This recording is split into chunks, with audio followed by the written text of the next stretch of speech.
bulk of the borrowing is a decision that we still have some details to work out, but that at least gets it going. They've got to enables good they've got to do progress. the A&E to fine tune the number so we know how much ultimately there is going to need. Yes. And then, Tommy, what did you say about when we would need to know an answer on the rest? We would need, if they do a bond issue in that April, May, that's when you need to have your dollars, because that flows into the bond and how much that, Yeah. And because there's multiple ratios that the county maintains on their credit rates, not just schools. Sure. And so that's the other thing, they've got to work and make sure everything fits inside those Yep. different matrices that they've got to work on. But we last Tuesday night, Davenport gave us a very favorable report, and we can make some things work. It may require a little structural decisions, but we can make it work. It's up to the board to determine ultimately what the borrowing capacity you're comfortable with is, but we can make it work. I sincerely hope that it will be definitely not less than scenario 2, and something between scenario 2 and 3. If you like to develop scenario 2.5, that will be okay too. But if we do less than scenario 2, we'll be at capacity, in a heartbeat. So you have to be really careful. Well, you do understand when Courtney come to us, if we go to $100 million, I watched the video, Mr. what's Dr. going to happen if you have an emergency at your school, you have no borrowing capacity? What's going to happen? I'm not saying we should go to scenario 3. So that's the scenario 3 when we had the whole 100 million. So I'm saying something between 80 and 100. That we will have a little more capacity, but not all the way using the 100 million. That's what I'm suggesting. As long as I've been on this board, I am a big supporter of Christiansburg High School. Everybody has waited. Christiansburg has waited. It's their turn. I agree with that. But we also got to look at the future too, because I'm going to tell you up front, I am not for no tax increase. I will not vote for one. So it was a tax So increase. we have to look at the school's borrowing power and the county's. Well, we don't have borrowing power. Well, I'm talking about on your side of the county. I know you can't borrow money, but we can borrow it for you. There's two sections. My worry will be building that school too small. Yes. We have to really be careful about that too. I mean, I know what you're saying. I know, what we can do. That's why actually I'm all pushing the state so that they can help us build schools. Because I know if you don't touch the tax, you don't touch the debt ceiling, how are we going to do all those buildings, maintain and build from year to year? We have these discussions many times. We all know that. I know we have the means, limit to our means. But then again, buildings are getting old, prices are getting increasing, and area is getting bigger and bigger. So we gotta somehow sit together and figure out how we can do this so we don't have to, God forbid, deal with a roof collapse that we have to raise the taxes. That's what I'm coming from. I would like us to consider the largest option, because Courtney did say, not this last time because we didn't ask him the question, he did say if there was an emergency, we can go over the 12%. It's temporary. It wouldn't necessarily change our bond rating. So if we did have an emergency, we would be able to do that. But I also have a lot of confidence in this county that our growth is more than the 2% that's baked into Courtney's estimate, that we're going to have more borrowing capacity before 2035 than we think. So I personally think that we're going to be okay. And the interest rates are not going to get lower. So if we're going to if we're going to issue debt, and let's move forward with this plan. Yep, so I'm going to say this again, and it's not to be ugly, it's the fact. Blacksburg was an emergency. Auburn was necessary, but not an emergency. And that increase was to also do Auburn High School and Auburn Middle School. So in Christiansburg, if it's gonna take a couple of pennies to be able to get what we need and then still be able to deal with the other projects that are needed in this school system, we can't keep kicking it down the road. When there's a tax increase, my taxes go up too, and everybody I know, their taxes go up too. But I know, as Mary said, it's an investment in this county. And if we're not investing in the schools, what's the point? What's the point? I don't think we have to raise the taxes in order to do what we need to do for this school right now. We can entertain raising taxes later on if it's necessary. It's not necessary. We have the borrowing capacity. We have to structure it. I mean, we are in 2021. We can do the math. And we know from Courtney in past conversations that, gosh forbid, there's an emergency, we are able to deal with the emergency. Taxes don't even need to be on the table at this point, as far It as works for me my as long as we get it. interpretation, but maybe I'm wrong, but that's how I'm reading the dollars and cents. I guess I'll reiterate, Sarah, that the projects that are still hanging out there in the future are projects that we should have done I several years agree, ago. but the county So- continues to grow. There's as the county grows, we'll have more and more capacity. No, I realize that, but I guess what I'm saying is we've already kicked that can. And we can pull them forward. I guess I don't see that. I don't see It's that. exactly what we did with athletic fields. We pulled those forward. If we have a plan for that, I could support it, but from what I'm seeing right now, there comes a point, from looking at the numbers, it seems like there comes a point where if you borrow above a certain level, you're paying a premium for it. And so you're really mortgaging your future, I Yeah, think. we're And not- that's to me what scenario 3 looks like.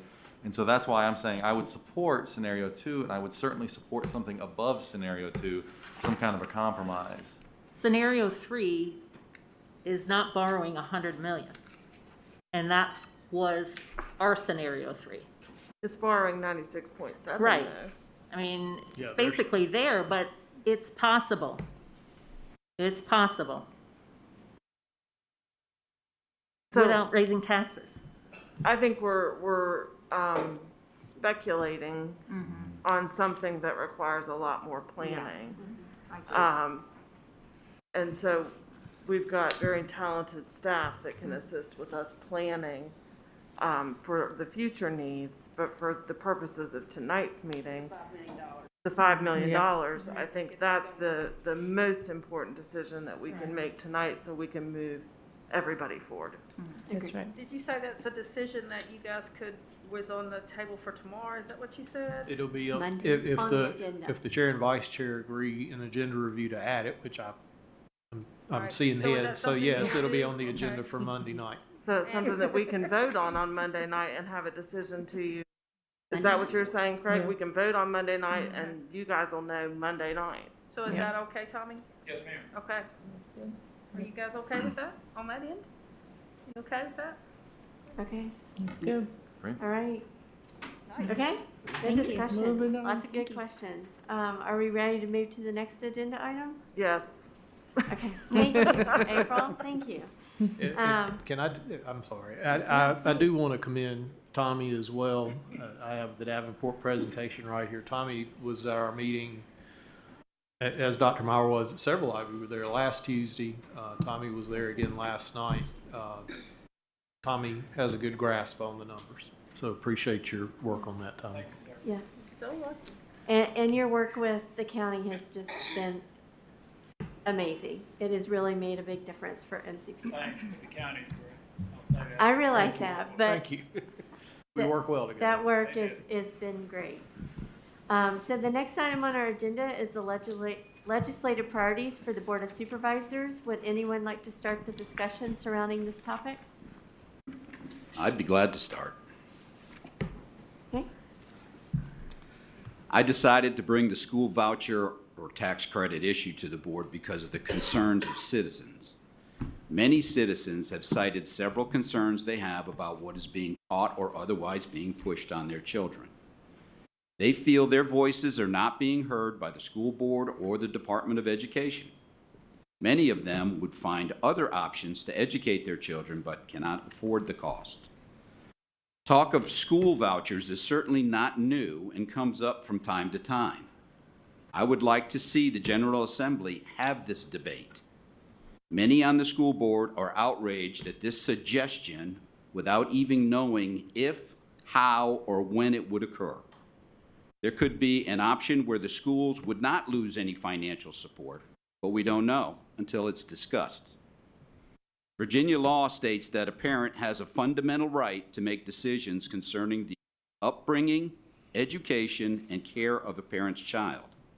One of the decisions that was made by this school board is to put male and female children into a situation where they would be using the same restroom. This one decision has upset citizens more than others. You are telling them to forget the rule that they have been following all their lives. What will they be exposed to, and what about their safety? Well, unfortunately, in Loudoun County, it has been answered. A female student was sexually assaulted by a male student who identified as a female. When the father brought this before their school board, he was told by one member that his daughter wasn't believed. The male student was sent to another school where he sexually assaulted another female student. The conversation to provide options for all parents is one worth having, especially if it leads to a compromise that the parents can accept and leave their children in public schools. Another argument I have heard from several speakers is how bad our private schools are. Comments like no accountability or they can discriminate are inappropriate. These small Christian schools would not survive if these accusations were true. The worst accusation was that they are only in it for the money. If you think our schools need more money, you need to see how they get by on much less. But the most despicable comments were accusing members of the Board of Supervisors of being transphobic and promoting racism and not supporting public schools. I have never heard from any citizen that they wanted to take their children out of public schools to keep them away from anyone. It's the policies that will drive them away. That's all I got to say. Okay, so I'm the biggest one that's outraged, and even your statements tonight are outrageous. As far as things being pushed on students, how about right now that the way history is taught in public schools is pushing lies on students, mistruths as to how slavery actually happened and that there were good things about slavery? I don't think so. And that the contributions from anyone other than white folks, for the biggest part, is the only thing that's pushed on students.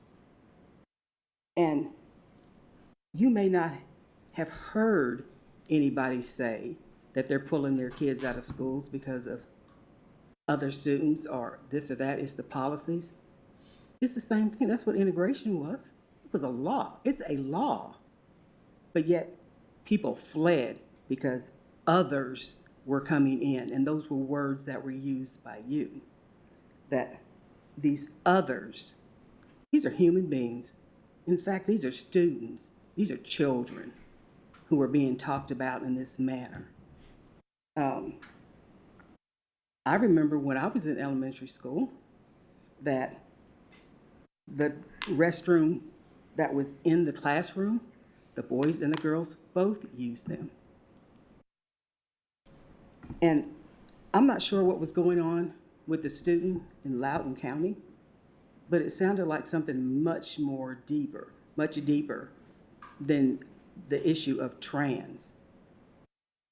You know, parents and students have options as to what their student would be able to do if they were put into a situation they were uncomfortable with.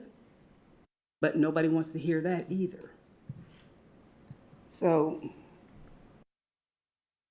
when you talk about, and others talk about, vouchers and folks being able to make decisions about their students, I absolutely agree. Make those decisions, but don't do it at the expense of public education, because that's what everybody else depends on. So, And don't do it based on incorrect facts. First of all, I'd like to just, I don't have what our students read earlier today, but I did take some notes when they're reading their opening statement. Committed to diversity and inclusion. All students can learn in a safe place. Every person deserves to be loved and respected. Diversity is our strength. Equitable access. Every child deserves an advocate. You're basically saying, no, only the children, so any child who doesn't fall in what you consider to be normal, which is the word you used in the last meeting, they don't deserve these things. Only who you consider to be normal. And that is so wrong. I'm not done. That Loudoun County case, if you look up that Loudoun County case, that student had already been arrested. He had an ankle bracelet on. He shouldn't even been in the school. That's a whole nother issue. And they're not even 100% sure this had anything to do with being bisexual or transgender.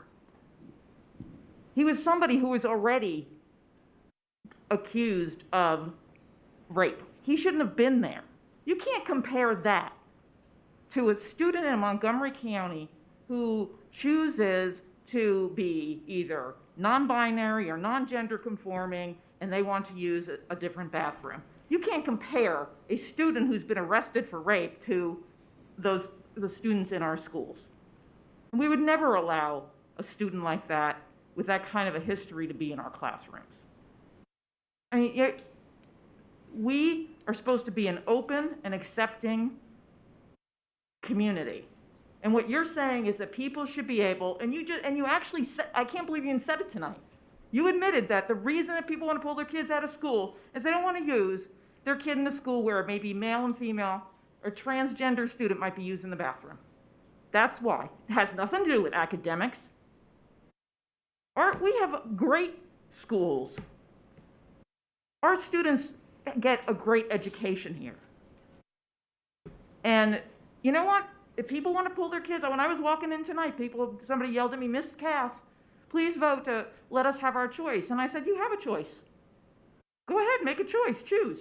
You are welcome to take your child out of school and send them to another school. You have a choice. I have a choice if I want to do that. I did choose that. When I lived in New Jersey, I chose to take my child out of public school and put her in a private school. I made that choice. I paid for it. I wasn't rich, but it was the right thing to do for my kid at the time. You know what? You make choices. We figure out how to make things work. And these parents have a choice. And boy, to make that choice just because you don't want your kid to interact with other kids, what are we teaching? What kind of lesson are our students learning? When we allow them to just, I don't want to go to school because I don't want to be with that person. I don't like them. They're different than me. What lesson, what life lesson are we teaching them? We're teaching them to be elitist. We're teaching them to be disrespectful and not accept other people and their differences. How is our society going to survive if we keep allowing people to not accept people for their differences? Do you know transgender students have a 98% suicide rate? If they have a support system in the community and with their parents, that drops to 30% or less. So our students currently in Montgomery County have been told they don't have a support system from certain people. That's not acceptable for any child, any child. Can I ask a question on y'all's policy? If a kid comes into school and says, whatever. If a boy wants to go in the girls' bathroom and that's the way they feel, is it your policy not to contact their parent? That is not true. Annie, could you speak to that, please? That is misinformation.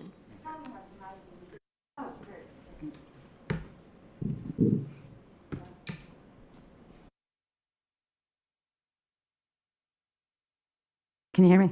Yes. Okay, yes, I'm sorry. No, that is not correct. The parent is notified.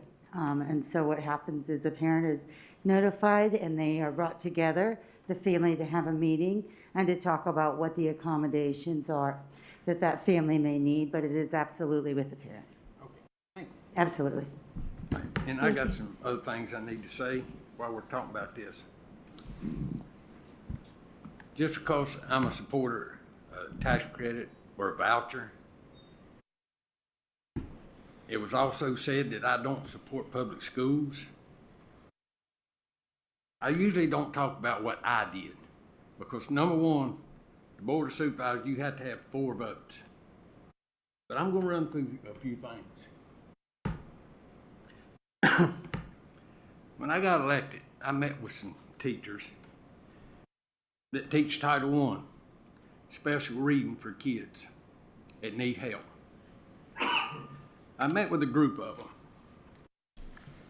We sat there and talked for probably 2 hours or so. Number one thing is they told me, you're the only elected official that's asked to meet with us. Number two is that year, the Board of Supervisors, with the votes, give them more money for Title I reading. That's the year they bought the chocolate books.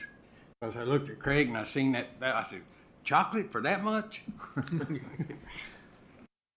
Title I is federally funded, I believe. No, we give money that year. Not to Title I, it's federally funded. Whatever you want to say, I'm not going to argue with you. School buses, I'm an advocate for school buses, always have been. I told Dr. Myers, we don't need school buses out here on the street with over 100,000 miles with kids and bus drivers on them breaking down. Number 3, when you talked about giving the school employees a $2,000 budget, Dr. Myers was at our meeting. And I looked at him and I said, I'm trying to get your employees $2,000. Did I not say that? So I do support public schools. Number 4, at our Board of Supervisors meeting, the last one, Matthew come in, used to be the president over Montgomery County Public Education Association.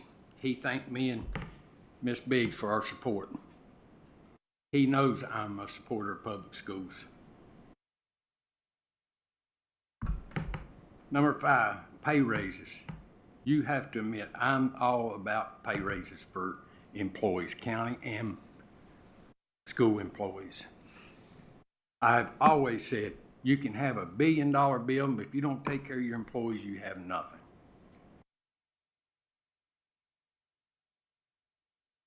When we give county employees the, whatever you want to call it, the little bonus or whatever, and then the COVID hit, I think the school needed $3.4 million for a 3% raise, or a bonus for their employees. All right, we had to put that on layaway for a little while. All right, when we got our finances to order and all, we give the money back to the school, we give our employees their raise. All right, we come back and give the 1.7 million dollars of the $3.4 million for the 3% raise. Mr. Krantz was at our meeting and we turned over the other $1.7 million for the raise. Pulled up on video if you don't believe me. I asked Mr. Krantz, I said, is the employees gonna get the rest of their raise? 1.7. He said, I don't know, it hadn't been discussed. I would like to know if they did get that or not.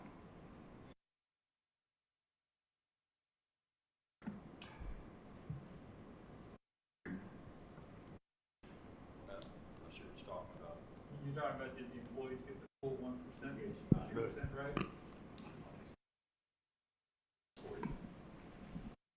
raise? It was gonna take $3.4 million to give them 3% raise, Right. and we had to split it up. The employees got their 3% raise. But did it go back to July like the county employees did? No. No. But they got their full 3% raise. Started in January. Right. Not to July 1. But that 1.7, that last 1.7 was supposed to take it back. Well, the 1.7 was an annual number because we had 3.4 sitting in the budget. Okay. Thank you. That's all I have. Well, I want to talk about it from the standpoint of money. Everyone here, I believe, agrees that the state has underfunded education. Okay? I would think everyone here would agree to that.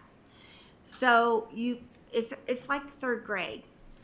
Picture a blackboard and you have a negative pot of money from the state for education. And then you're going to put that minus, that subtraction sign in there. And you're going to minus out more state money for vouchers or tax credits. And then put your equal sign.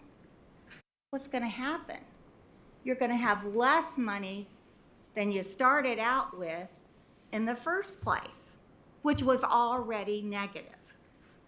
All right, now, having that in mind, think about the school boards. They're going to get less money from the state. Where are they going to come to make it up? The Board of Supervisors. So you got to look at the overall picture. Another problem is that, and I tried to bring this up, and I don't think I did a really good job at that meeting, but if you're going to just take, let's say select students want to go, and they want to go to another school, private school, whatever. It's not going to change your overall operational cost for what you're doing within the schools, for the number of people that you have to have in the schools, teachers, programs, bus drivers, cafeteria workers. It's not going to decrease your overall expenses, but yet you're going to get less money from the state coming in. So to me, it's a sort of a simple financial picture.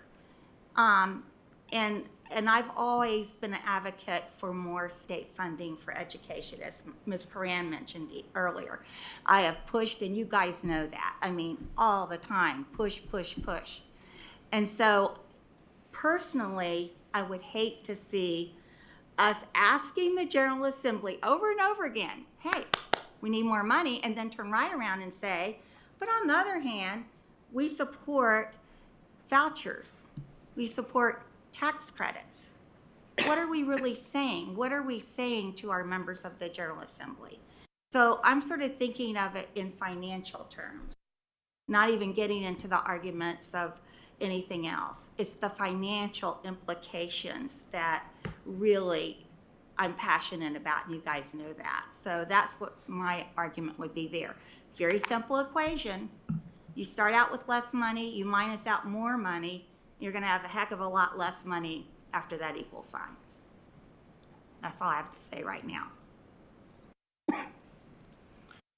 I hear, Mr. Fidjikowski, I hear what you're saying about, what's wrong with just having a conversation about something like this, right? But I think it's hard to figure out how.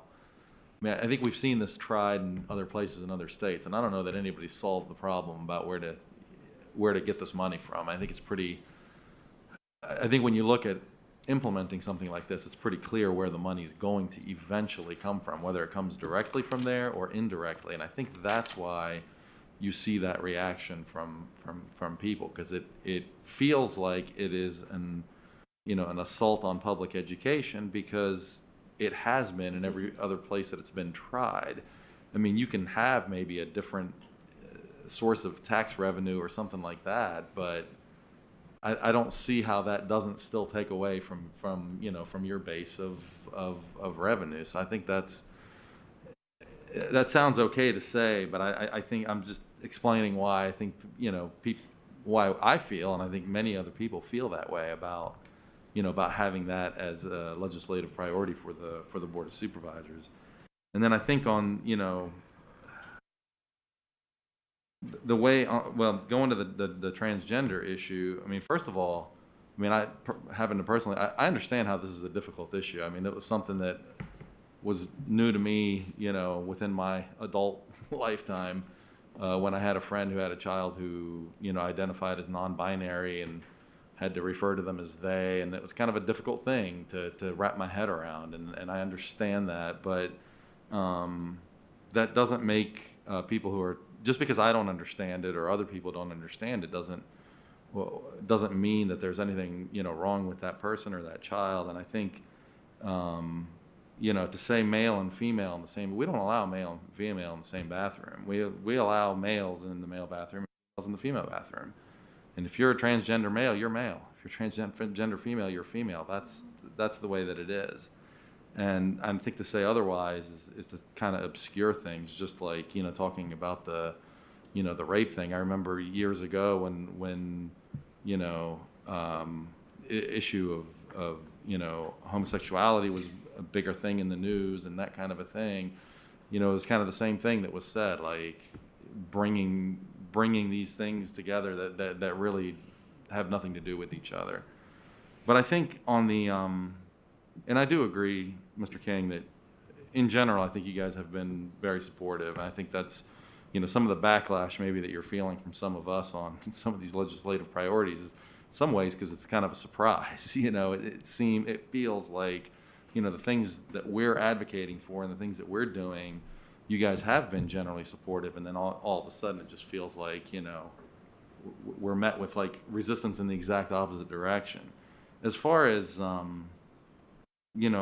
understand how the accusation of racism can sting, right? I'm, even though I'm Middle Eastern, I think most people lump me in as white, and that's, I guess, probably the way that it's been most of my life. So for all intents and purposes, I guess I'll go along with it for a second here and just say that it's as a white person, you don't want the accusation of, hey, I'm racist, 'cause you're not trying to be racist. You don't want to be racist, right? But I mean, one of the things that I've learned over the last couple of years, especially last year, with everything that happened, is when you start to look at the history and you start to learn more, and look at things, you start to realize that maybe I'm not racist in a direct way, but maybe there's things that I do and things that I, attitudes that I have that are rooted in some bias or heaven forbid some racism or something like that. And so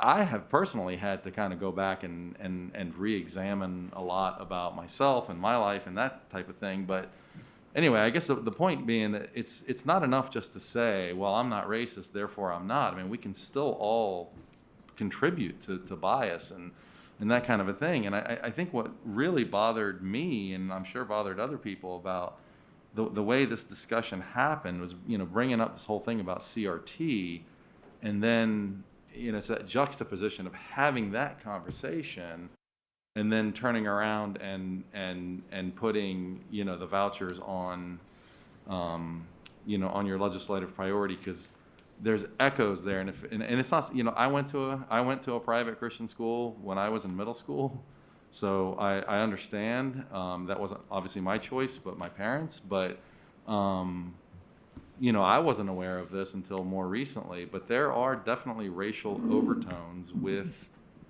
a lot of that stuff that happened. And when you look at history and you see, when did those Christian schools really take off and become kind of a big thing? And it was in the 60s, it was kind of in a response to the civil rights movement. And so that's just, I'm just trying to paint to you guys why there's been kind of the reaction that there has been.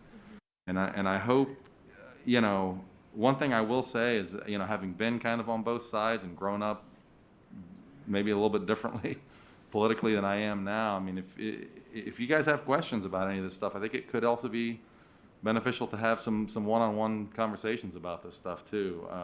And if you think that it would be, my door's always open. Please feel free to reach out to me, and I'll try to help bridge that gap. But I do think that it's important that we do, it's okay to have differences, but I think it's okay, it'd be nice to move forward in the same direction as much as possible with you all. I think what bothered me most on this, obviously I'm against taking money from public education. Like Ms. Biggs said, the pot is already very slim. So any money that goes out, that means we're going to come to you, ask probably. There's no other way. But I think what bothered me most when you mentioned that, we all hear from our constituents, but when I get questions, Board of Supervisors related, tax related, what is the tax rate, how we can increase the tax, not increase the tax. I would like to, pass that to you guys and your board and send them to you. You get your expertise and what you think about it so you can, tell them what it is or what it is not, because it's not maybe my expertise to talk about it. So I was expecting, because you heard from your citizens, I mean, we do hear, from them too, constituents, when they talk about you that the schools are doing A, B, C, D all wrong, I would have liked that we would have come together and talk about it, or you could have reached out, Dr. Meyer, and say like, hey, are you really doing this, this, and this in your schools? Like Mr. King just asked, are you letting not letting the parents know about this? And then we can straighten up, one of us will say, no, actually this is happening, but this is misinformation. So, not having that conversation and knowing that our joint meeting is corner, so having something put on your priorities list was really shocker. And the other thing was the timing. We are trying to work together. We're trying to get the CHS going. We're trying to get renovation under the way. And we've been dealing, and the school system been dealing through COVID past, almost 2 years now. So many issues, masks, vaccine, what is right, what is wrong. You can open the school, you can close the school. We were under so much stress. So dealing with something like that to turn, pretty much, get all our hairs up, which is just a really unnecessary stress for everyone and a bad timing. And again, it's a really wrong thing because, the private schools could be good. And, like Ms. Cass said, we all have choices. And, giving poor people a choice with the tax credits and vouchers is not definitely the solution because, those private schools, not necessarily all of them provides transportation, which we do. Our kids ride on the buses free. And some of them that in the past I know they don't necessarily have free lunch, which we've been providing free. So there are a lot of other aspects that, when you make a choice, you deal with it, and we have the choice. And the other choice, like the young man said to you guys the other night, that, you can change your board members, you can change your board of supervisors, you can change your governor or, lieutenant governor. So we have election ability as a citizen, so that's part of a choice we have as well. But while we are really struggling at the ends meet, taking more money is punishing all the others that are going to stay in the public schools, have to stay in the public schools, and also 90% of the nation's kids in public schools. So there's a lot of kids. Not a good solution. I'd like to address, because I did show support for the school vouchers, and I want to explain why I'm in support of that. And I think it's great that we do have this open communication. I am very supportive of the schools. My children graduated from Christiansburg High School, and through the many years, I've volunteered and advocated for many things in the school. And I've been very active as a citizen, and then as an elected official, I've supported things for the school. So saying that I don't support public education, I don't think is fair. However, I do believe that parents have a choice, and I think that everyone probably agrees here that everyone has a choice. The question is, if by allowing the voucher, you're thinking it's hurting the school system. I want to invest in the child, not a building, but the child. And I think the parent is the best person to make that choice. And just as we stated, first of all, I praise the school system and give open praise lots of times. You all have done an amazing job through the COVID. And if anything, COVID has taught us that we need to pivot, think outside the box, and options are good. And I feel options are good. Public school offers transportation, meals, resources, services for students with disabilities. Those are all great things. Sports, we talked about how sports keep kids in school. Those are all wonderful things, okay? So you need to ask yourself, when I have citizens, I'm not on the board of the school board, when I have citizens call and complain and voice their concerns, why would you leave a public school where all of this is free? If you had its affordability, would you go somewhere else? And when we're talking about a voucher, this to present, we have no idea what that amount would be. Does it take money away from the schools? We're not sure of that. I want to give parents the choice. The reasons that I've been contacted and reasons why people want to support this school voucher is because of overcrowding.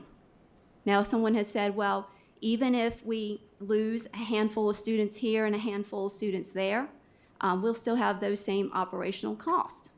Well, then you need to reevaluate your operational things, because when you have overcrowding for 25 to 30 kids in a teacher's classroom, that they're overwhelmed and stressed out, that's not good for anybody else, versus if that person, that family decided that a private school, which would be a smaller class size, would be better for that student.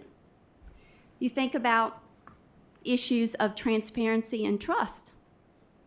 Parents have lost trust in the school system. And I hate to hear that, because I praise, and my kids, I did everything to support the school, but they've lost transparency. Can I discount those citizens with their concerns? I hear both sides, pros and cons. And I love that people are engaged. That's what we're here to do. People have a voice, they need to use it. They need to speak up.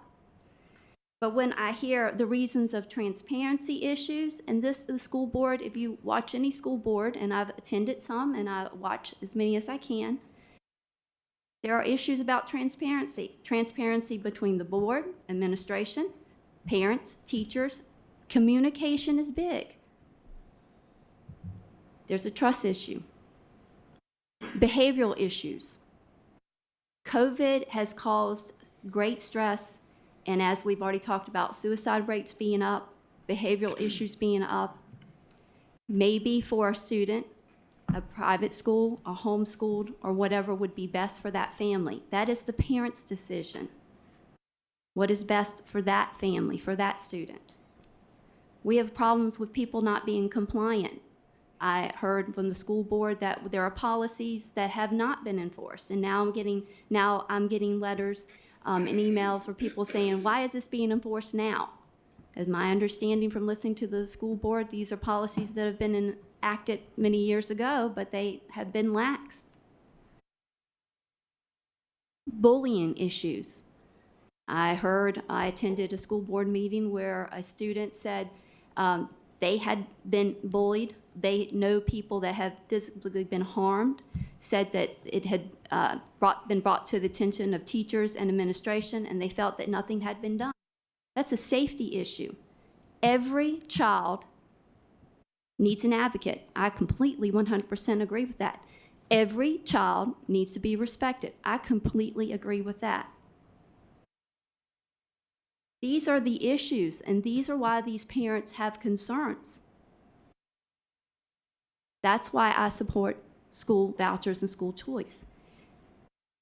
First of all, Ms. Blevins, the bullying issues, that was brought up by a transgender child. That's who brought that up. That was not brought up by another student in the school. So basically, a transgender student said that they were being bullied by other students in the school. I just want to make sure that you're clear on that. Yes, ma'am, that's what I'm talking about. Right. Also, you're saying because of overcrowding, they might want to pull their children out. Well, I'd like to say that maybe we wouldn't be overcrowded if we could get more funding from our Board of Supervisors.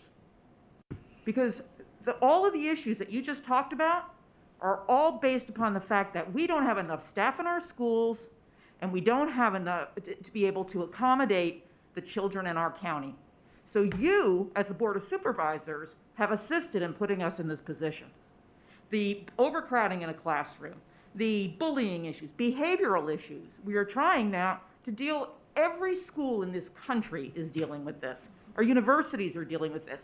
Shoot, we're dealing with this in just the adult population. People have forgotten how to behave. And as far as saying the transparency, I'm one of the first people to say that, but I will say one thing, that I think we're more transparent than ever because we do sit here and yeah, we fight with each other and we argue with each other, but we're actually having these conversations and we're doing it in front of everybody. And we're letting parents know that, hey, we all have issues with each other and with what's going on, but we talk about it and we bring it up and we make sure that the community knows more now about what's going on in our schools than they ever did before. So anybody who says that they want to use that term, that's just a cop-out. So you know what? If they think the schools are too crowded, that there's no transparency, that their child's being bullied, and that there's behavior issues, then they are very welcome to choose to send their child to a private school. There is nothing stopping anybody in this county. The whole idea of vouchers came up to help low-income children get into schools that weren't failing schools. We don't have failing schools in Montgomery County. We have great schools. Parents don't need a tax credit to send their kid to a school where they're going to get a better education. So I'm going to that's basically refuting most of what you said. And you're wanting to invest in the child. Well, and your parents are the best to do that. Yeah, they are. You're right. Then they are welcome to make another choice, like I did in my life when I needed to for a particular reason. And when everybody says they're so supportive of public schools, yes, you've provided us, but we need more. It's not enough. We're doing everything we possibly can to stretch the dollar, and we can't do much more. So that's my speech. What about policy, enforcing policy?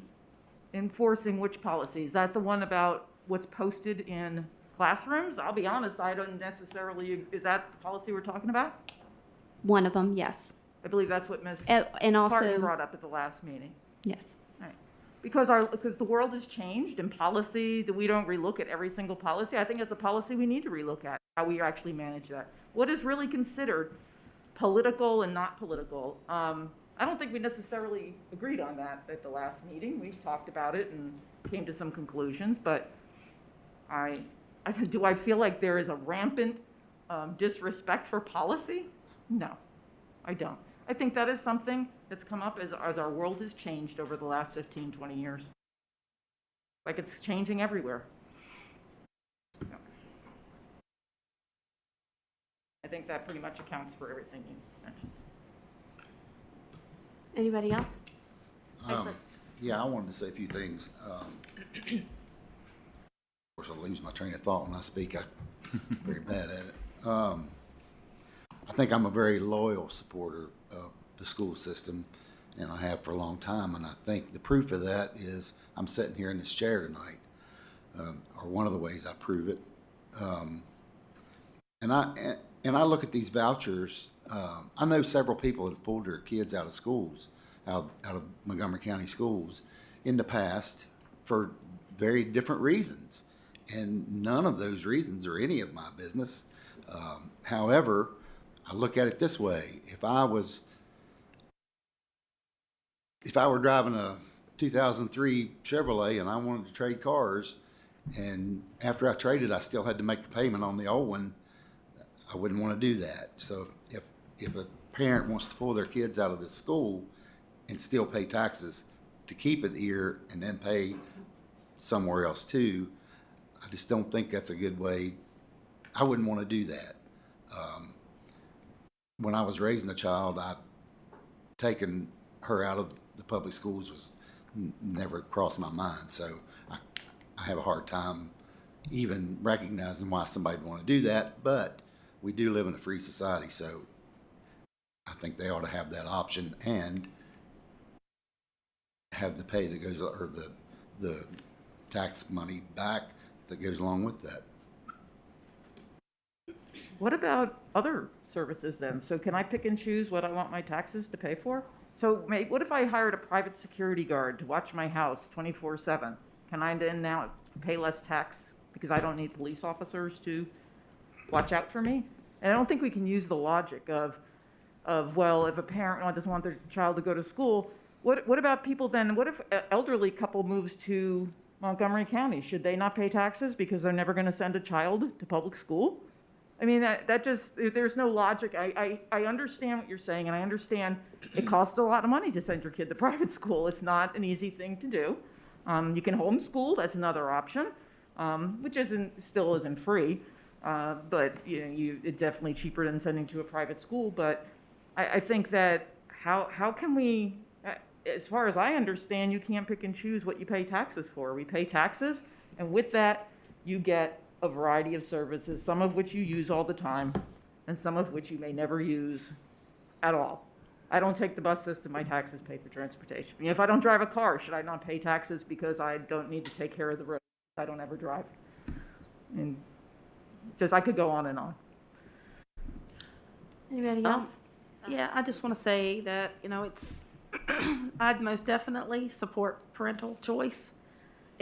I made that clear in our last meeting, and I've got to speak with some of you about vouchers and how I feel about them. And I think parents should be known about what's happening with their students. We've had conversations about parents understanding and knowing what's going on with their child in the schools, and I'm very, very much supporter in that. I think we should. Parents deserve the right to know what's happening to their child. Talking about transparency, I have to say, I get tired of hearing that. I have heard that for years, and I agree. We do everything we can do. I do not like meetings streamed just because of if you look the wrong way, somebody's watching. But if that's what it takes for people to see what's happening, and they do, and we have great Christian private schools in our area. We sure do. And I don't have any fault against them. If that's what parents choose to do with their students, more power to them. I think it's great. But one of the things that concerns me is they don't have, and everybody knows this is something I ran 16 years on, was extracurricular activities. We hear once a month, students come and talk about what happened that made their senior year or their high school experience so important. And usually it's not, no disrespect to any teacher, but usually it's not, I love my English class or I love my math class. It's I love, sorry, I don't mean anything about that. Don't let anybody hatch at me. But it's usually about, I love that state championship. I loved winning that, whatever education bowl, whatever it is that they went to, or the something that happened special in their school. It's about the extracurricular activities, the music, the choir, the band, sports, clubs, feeling a part, feeling a need in that area. And plus, being a career and technical education kind of gal, that concerns me too, because right now, you can't find people to do labor. So if we don't have public schools, which have a huge career and technical education, like Montgomery County does. Now, I can't speak for what's happening in other parts of the state. Maybe they do need other different types of schools, but for Montgomery County, we got some daggone good ones. Yeah, are they perfect? No, they're not. But you educate 200 or 300 kids compared to 10,000, you're going to have a little bullying. You're going to have a few fights. And the more children that go to private education, they're going to see those same things. When they start having 500 and 600 students, they're going to see a little bullying. I see it in the workplace. I mean, we as adults do it. It doesn't happen just in schools. We have cameras on our buses. We have aides at recess. We have aides at lunches. I mean, we do everything we know how to do to keep children safe. And I don't know, but as far as career and technical education, we do we have 15 different programs for career and technical education. We offer 90 different courses in our high schools. That's amazing. That is amazing what we can do here in Montgomery County. And I think sometimes a lot of our, especially parents that have children that have graduated, grandparents, and this is something that I said at the last meeting, sometimes those people aren't familiar with what's really happening, the positive things that are happening in our schools. And that's our job, to educate those families to say, you know, I know there's some negative stuff. I know that you might not agree with this kind of stuff, but 95% of what's happening in our schools is good. And we got to start seeing that. We got to start seeing what good is happening in our county. And, you know, all of those things, yeah, you know, we don't all agree. Like Sue said, we don't all agree on the board. We fight like cats and dogs. I mean, and sometimes I go home madder than a hornet. I mean, I truly do. But and I'm going to use you, Sue. You're as right to your opinion as I am mine. And, you know, so with that being said, that's my concerns with vouchers. I support parental choice in everything. And I have, like I said, you can watch the last few meetings. I have spoke out on that, and I believe it truly. But I do think here in Montgomery County, we have good schools, and we offer a good education. And we do great things for our students, even though we've got a few things that come to the surface sometime that we think differently on. And I've always said, that's where parents need to get involved. They need to be at the meetings. They need to go to their schools. I can tell you stories on top of stories of things that I've heard about parents bringing projects to the office and somebody saying, well, would you accept it that way? I don't care. I mean, we've got grandparents raising children. We've got all kinds of different scenarios and situations. If you really want to get down to the nitty gritty, you know, that's where it's parents' job to get involved with their children's education and make a difference. Anybody else? So, just to address Ms. Karan's point of you being kind of shocked and disappointed of this appearing, I was also shocked and disappointed. This was snuck onto our legislative priorities with no warning, no phone calls, no discussion. This is a very partisan and very divisive issue. And the way that it went down in that meeting was appalling.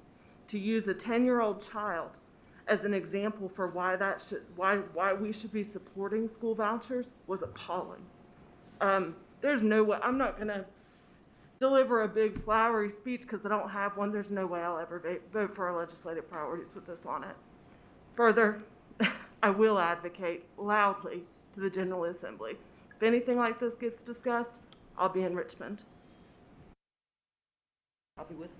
I'd like to speak to Supervisor DeMott's approach at our meeting. All she asked was for this not to be on our legislative agendas.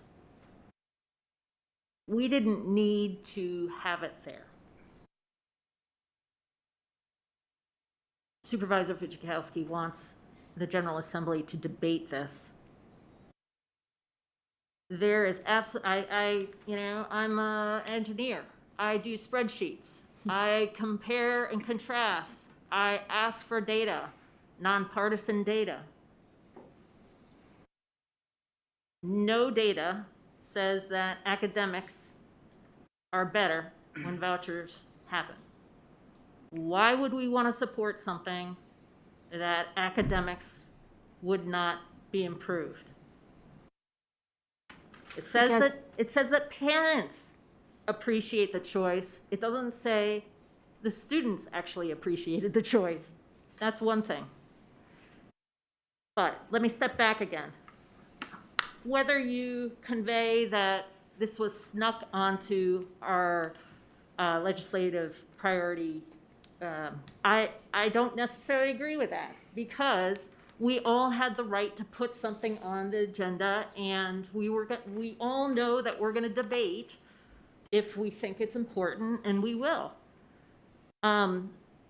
Supervisor Fidzikowski apologized fantastically, I think, at our last meeting about what he said at that meeting, at the initial meeting, he could understand or didn't mean to hurt people's feelings. And I truly believe that. You know, I've never felt like Supervisor Fidzikowski would say something intentionally to hurt somebody's feelings. But that gets me to results, outcomes. Why would we ever do anything unless we're going to be in a better situation?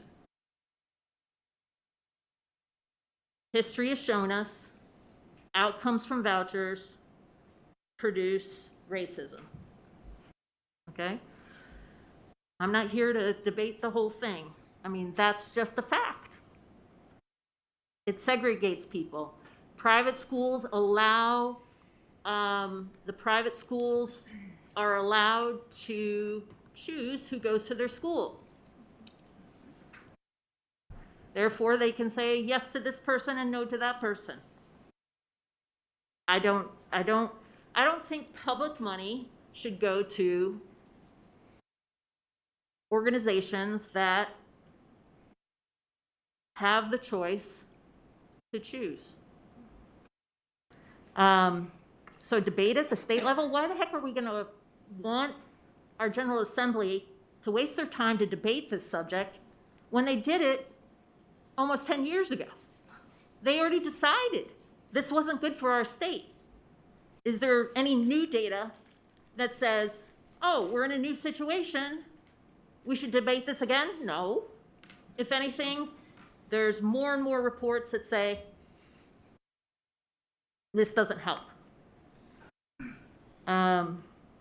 What I did say at the first meeting is I'm going to go figure out what could make things better, right? Economic Policy Institute is a nonpartisan organization. It says the push of vouchers could be seen as distracting from implementing programs that can, in fact, improve student learning. There are many other policy changes that are likely to have much higher payoffs than privatization. Investing more in excellent teacher pre-service training, in early childhood education, in after-school and summer programs, in improved student health and nutrition programs in and out of schools, and in implementing high standards in math, reading, and science curricula, all yield higher returns than the very small, if any, gains that have been estimated for voucher students. North Carolina is now expecting to pay approximately $144 million per year in the years 2027, 2028. Where does that money just show up? Supervisor Blevins, you said reduce operational costs. How? Mr. Kranz over there, that's his job. He's already doing that. Do you think that there's some remarkable hidden operational costs that he hasn't explored yet? I don't think so. What do you think, Mr. Kranz? Is there something out there that you haven't just turned a rock over? No, ma'am. Thank you. Ms. Bond, what I'm talking about is if there are less people to serve, aren't the costs going to go down? How? You have less people to serve. Okay, tell me the costs that you're specifically talking about. Well, if you have, let's say, first of all, the voucher would be an option for a parent. So what is the fear of how many students would take advantage of that and would leave the school system? Do you say 1,000 students? Or that's probably a lot, right? All right, okay, so let's just talk about the way it is right now. There are hundreds of students in private schools in our county. How many more, if they had vouchers, would go? another, couple hundred, maybe, right? Right. So I don't know. Would Montgomery County Public Schools have lower operational costs? If you lost 100 students, Yeah. 200 students, Yeah. Out of 10,000. Would there be any loss? Would there be any less operational costs? You specifically said reduce operational costs. So is that electric, power? I have no the idea reading what you're teacher? talking about. okay. That- So maybe I misspoke using operational costs. What I'm saying is, what I'm trying to get the point is, if you did not have that student, you would not be providing those services for that student. Would your costs not come down?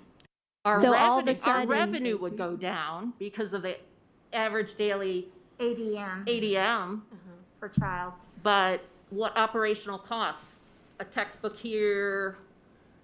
Well, I have I think no I think idea. what you're both getting at maybe is that, and I agree with you, Ms. Blood. Yes, your cost would go down somewhat, but the question is, would it go down?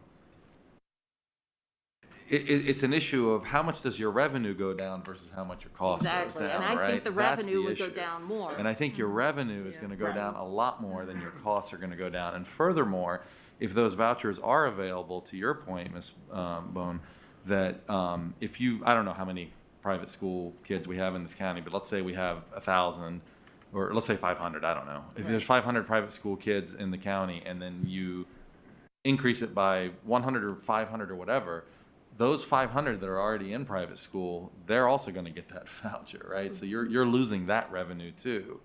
So I think it's a net loss for public schools. And I think Ms. Cass brought up a great point that I've never heard anybody who's advocated for vouchers. I mean, should I get a security voucher and a library voucher and that's just not the way public service works. That's not the way our All the society. retired Right. individuals living in the county has to get their taxes back. I would They like They to, don't have kids. I in would like school. to just finish, Sorry. yeah, because we I'm both jumped I'm on. close. Sorry.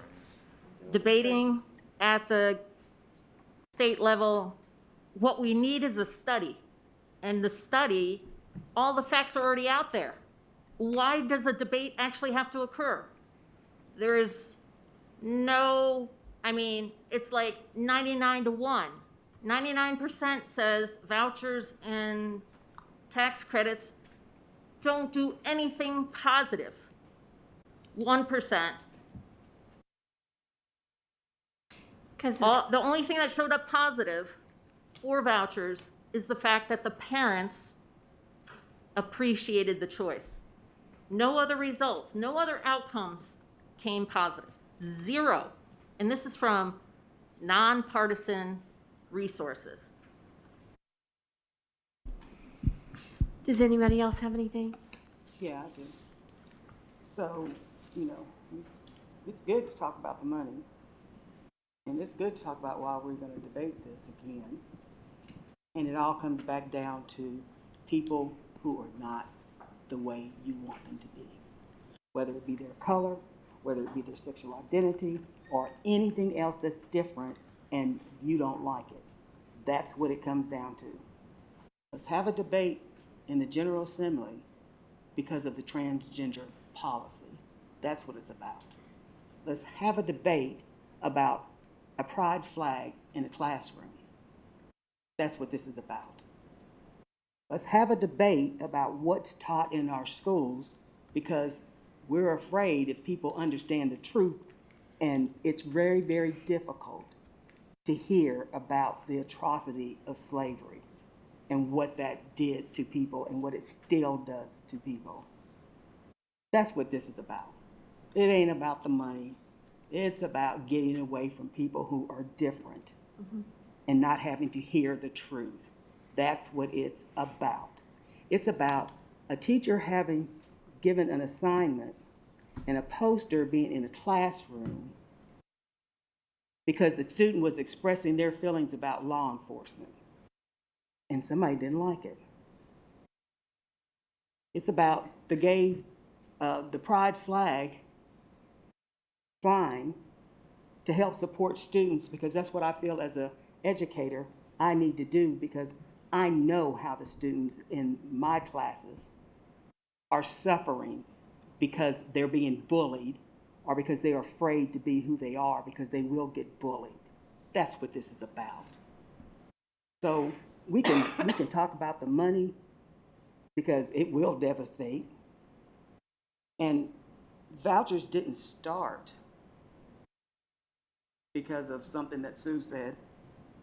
Vouchers started because of integration.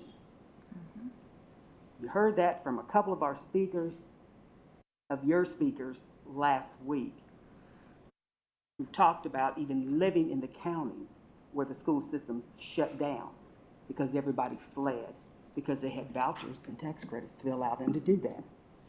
And what happened with the rest of the students? As one speaker said, they never even got high school diplomas because the school system shut down. Or they were sent away to other states or other communities with family so that they could finish their education. That's what this is about. It's about not wanting to hear the truth and not wanting to be around people who are not as I feel they should be. Those people. That's what this is about. So we can talk about the money all we want, but that's what it's about. And as we read what Montgomery County values are in our school system, it sounds like there are other people in this county who don't believe that. And they haven't believed it. But now there's a movement across this country to say, we can treat other people any way we want to. Well, guess what? I'm not going to be treated any way you want to treat me. And there are a whole lot of other people in this county who are standing up and saying, we don't want to be treated any way you want to treat us. We want to be who we are too. So stop talking about the money. Talk about what's real here and how we're going to fix that. And how we fix that is to say to people, we have to make sure that we're respecting everyone and we're giving everyone the opportunity to get a good education. I'm all about parents' choice. If they want to take their kids out of the public schools, please do it. I moved my kids from Montgomery County to another area in the state.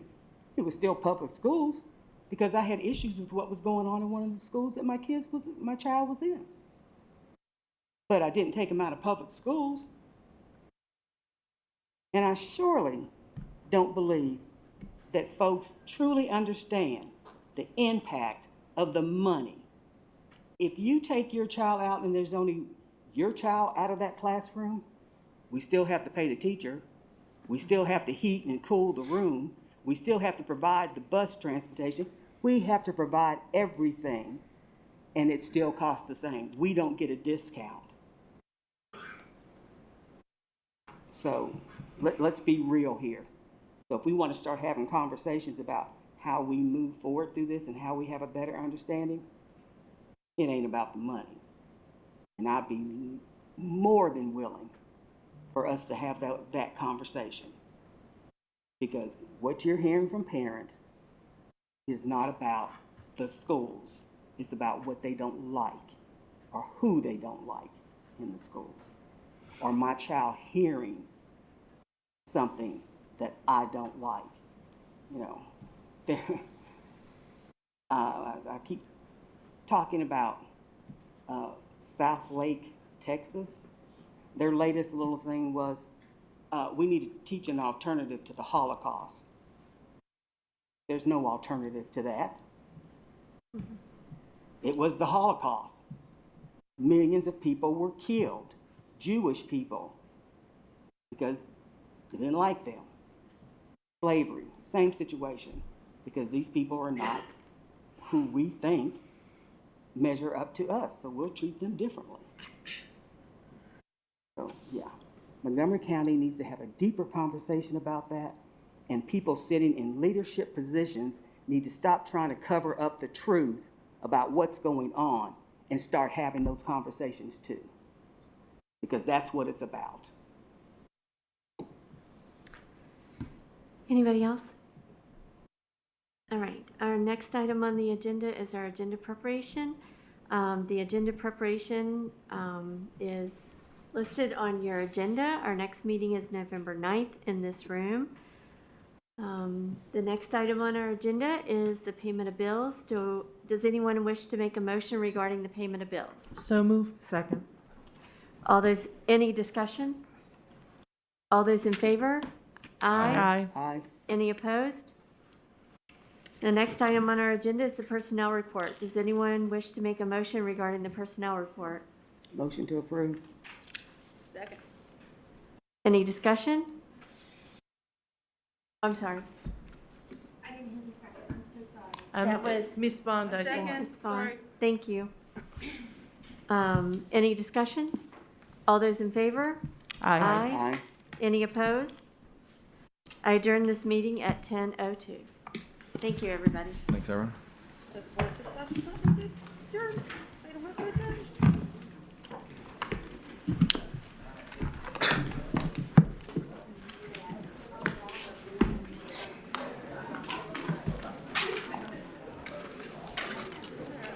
We can get you about $9. Appreciate it. Thanks. Take care of that money. Craig, thank you. While we were sitting here, we've already